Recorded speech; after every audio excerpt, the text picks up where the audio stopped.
Today's guest is someone who's spent a lifetime taking bold steps towards a better world. He's a man of action, compassion, and adventure. He's co founded 3 businesses and 3 humanitarian foundations. And at the height of the HIV/AIDS pandemic, he moved his entire family to Zimbabwe to help fight the disease on the front lines.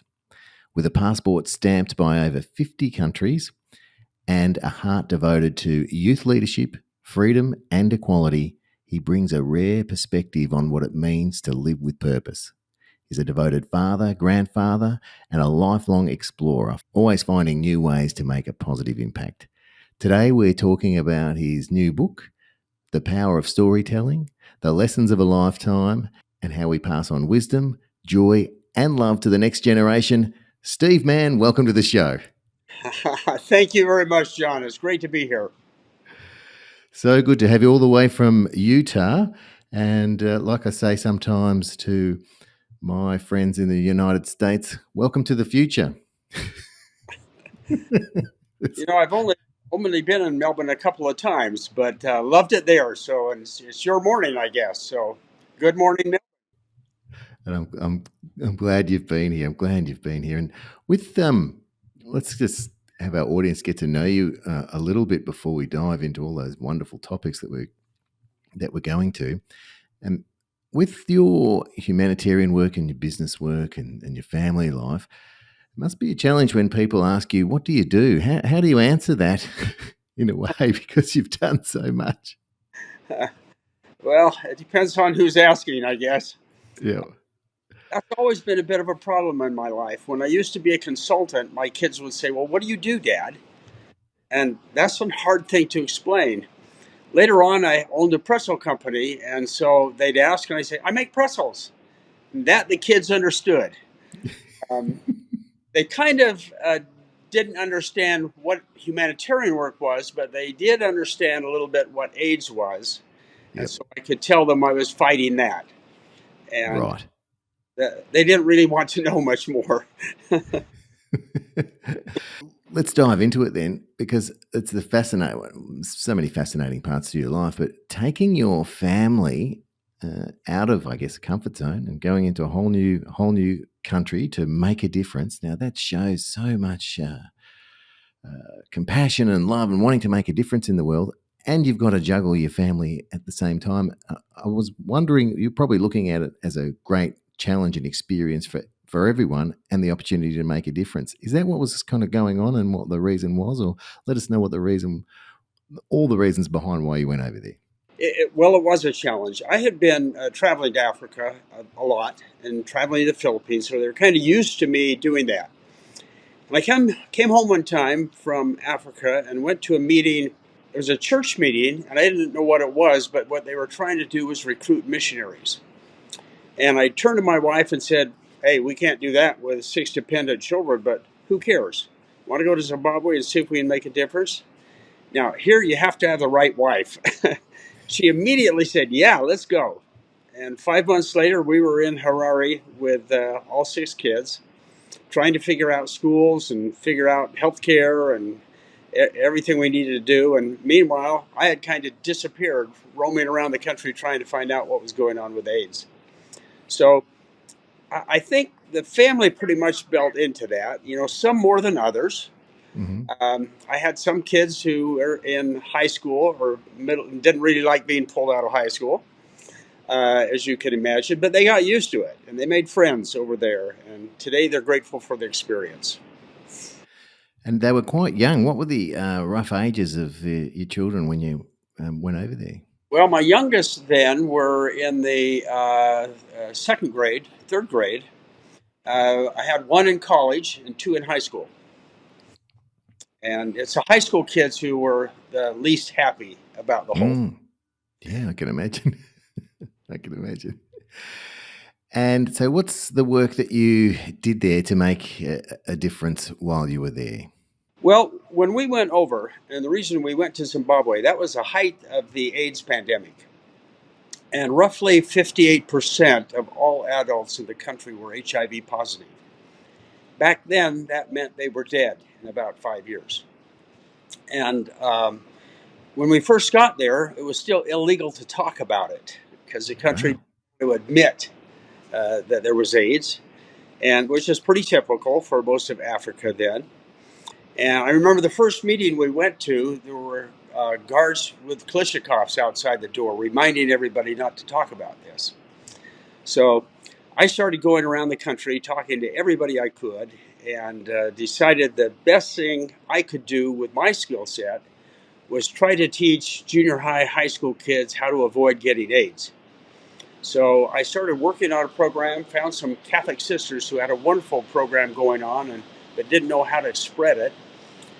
Rewrote a program, and it was one of those things where I would spend evenings writing programs, mornings meeting with government officials trying to get permission, and afternoons teaching. And we eventually came up with a program that we were able to spread through most of the schools in Zimbabwe and later on through much of southern Africa. Um, so it was quite an experience. Yeah, definitely. And I could really hear, well, and I know from my research, you're a man of action. And I love that. And often we say on the show, life rewards action. I'm really interested in your mindset around that because you decide to do something. It takes something actually then to put action behind that decision. And I'm wondering what your mindset's like when you are in that zone going, there's something I want to do. And then that time between the deciding you want to do it and then taking the action. Just a quick story. When I was in graduate school, I had a professor who had us write this paper about ourselves. And to do that, we had to take intelligence tests and sociological tests, and personality tests, and get interviewed, and write things. And one of the things I put in that paper was I'd like to climb Mount Everest. And so when I go into the professor, he's reading this, and that kind of captivated him. He says, "Well, you must do a lot of climbing." And I said, "No, I really don't." He says, "Well, you must do a lot of outdoor stuff." And I said, "No, I don't do that either." And he looked at me and said, "You know, Steve, most people who climb out Mount Everest go outside." And that really grabbed me.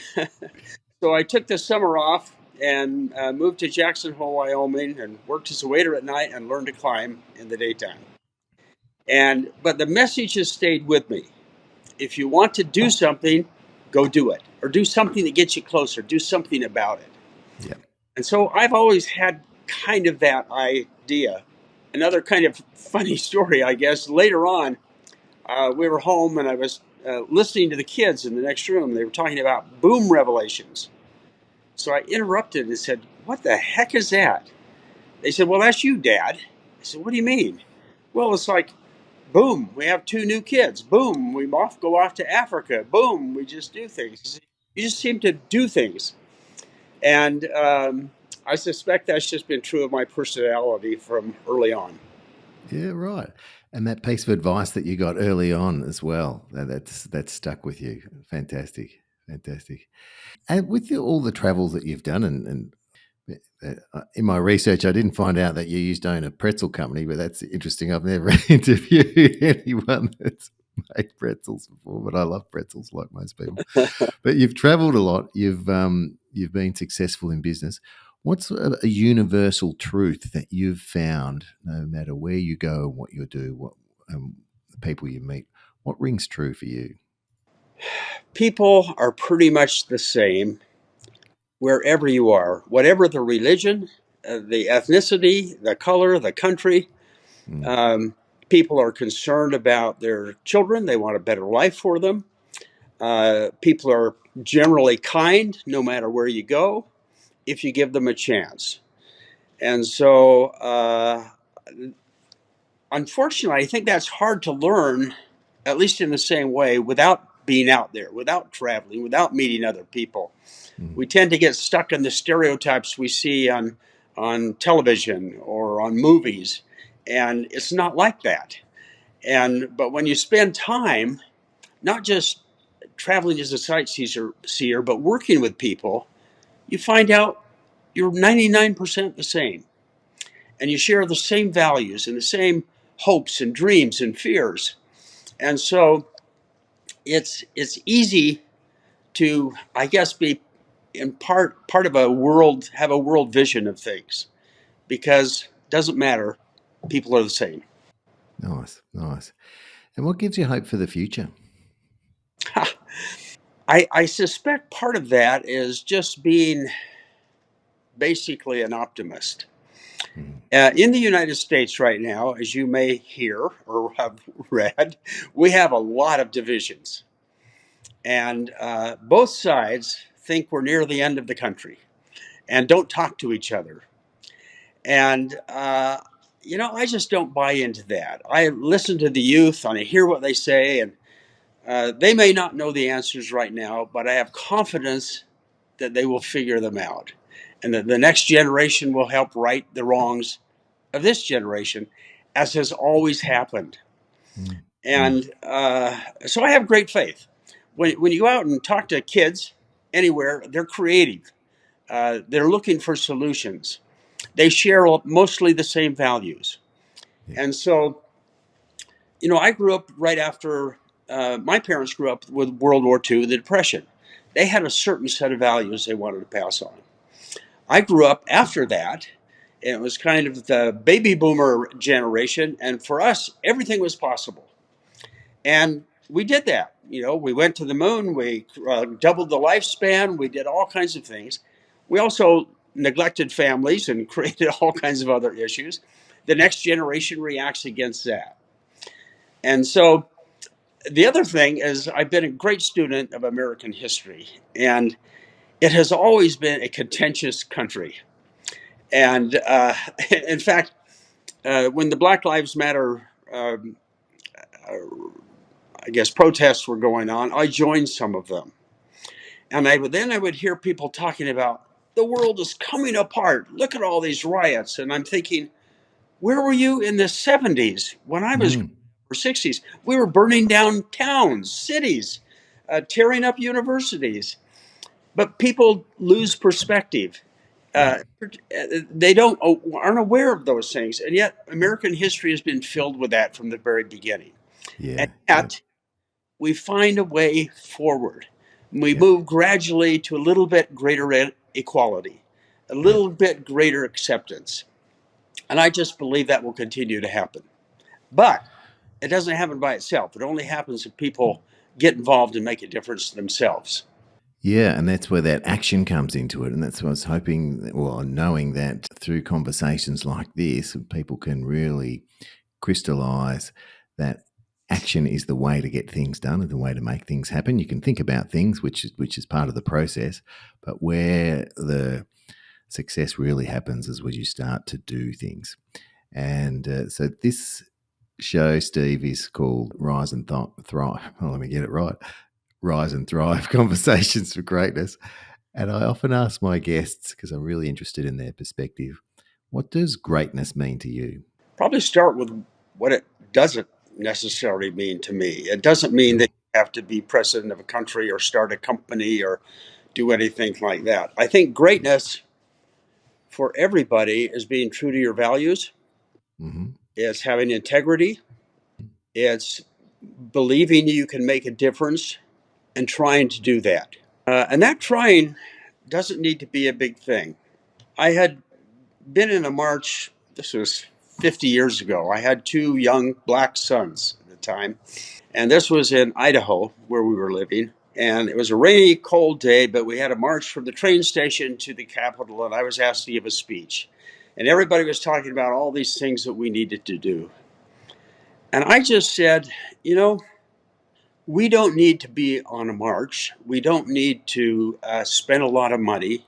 But if everybody here and everybody listening, next time they see somebody of a different color or ethnicity or religion, would just go over and say hi. If everybody did that simple thing, Mm, that would change the world. mm, And so I think greatness is taking the action to do something, being true to your values and doing something about it, even if it's just small. yeah, yeah. Love it.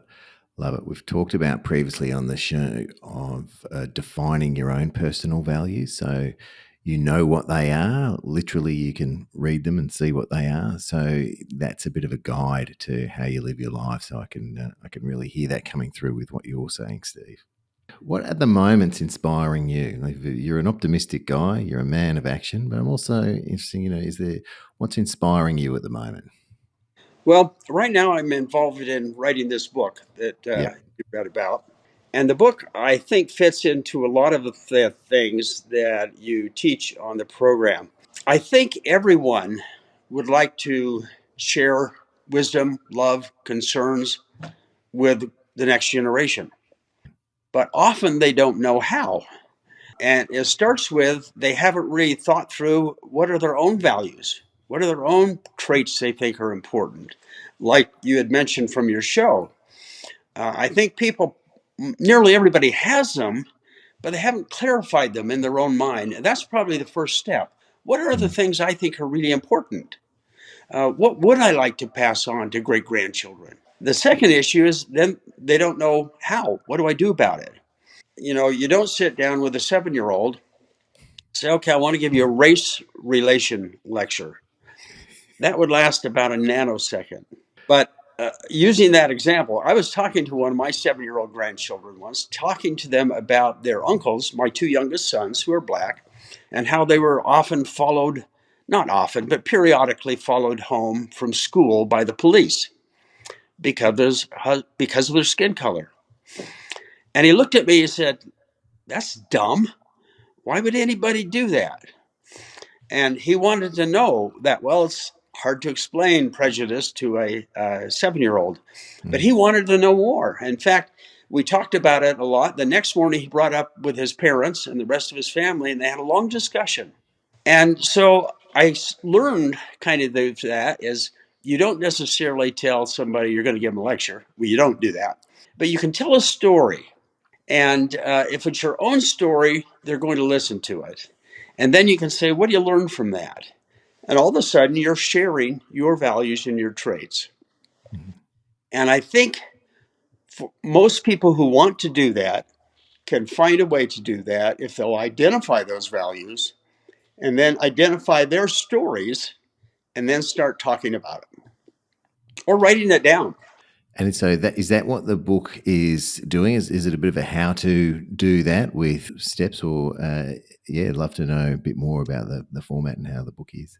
It is. I identified 7 traits, 4 principles, and 3 beliefs of mine, and illustrated each of those with 5 short stories from my life. Great. And so, what I do is try to demonstrate with those, but I always say you don't need to necessarily buy into my traits or my stories, although I think they're kind of fun and you'll enjoy them. But as you go through the process, maybe that will help you identify your own traits, identify your own stories. Then, as you're talking to your kids, you can use some of mine, but it's better if you use your own. If you use your own stories, that's going to resonate with them far more than mine. Yep. Gotcha. Gotcha. The book called Stories That Shape Us: A Guide to Passing On Wisdom. Is that did I get Yeah, that right? Great. Now I know as we speak, it's just in the final stages of being published. When is it going to be released to the public? yeah, we're working on the cover right now. It's supposed to be, all things go well, on Amazon June 1st. Oh, great. So less than a couple of months away. So this episode will come out before that. Is there any way that our listeners can either contact you or be on a waiting list or anything like that? Or should we just be looking out for that title on Amazon in Yeah, early if they June? follow on my Instagram account. We're kind of keeping track and letting people know where it is and the stages. And as soon as it's available, we'll let Yep. them know. Great. All right. And I'll have those details in the show notes so people can follow you. And because I just think it's a great idea to have a guide as well as examples of stories that you can tell to pass on your wisdom. And I love that part at the end where you say, and what did you learn from that? People can then start thinking in their own mind. And they may be thinking about that as they read. Because often when we're having conversation, don't we, when we're thinking, oh, yeah, that happened to me, or oh, I understand. And then Yeah. you can add your own your own stories to it? We just don't talk much anymore about serious issues. We talk about the Mm, weather and sports, mm, mm, mm. but families are divided. Can't talk about things, won't talk about things. Clearly, communities are divided, but we have to figure out how to do that to keep marriages together, to keep families together, and to keep countries together. Yep, We've got to figure out how to get past the finger pointing and the yelling into communications and learning from each other. yep, yep. And so I think this book's going to be a wonderful legacy for you. But you've left, or you're leaving, I should say, so much of a legacy through your humanitarian work, through the business world, and now with this book. I really would like to ask you this question because I think it'll help our listeners as well as me. We'd like to know. You touched on it a little bit then when you were saying that there's there's negativity out there and finger pointing and whatnot. I'm wondering how you handle criticism and negative feedback yourself, because when you put yourself out there, we know that sometimes you do get that, and I'm wondering how you manage that when it happens to you.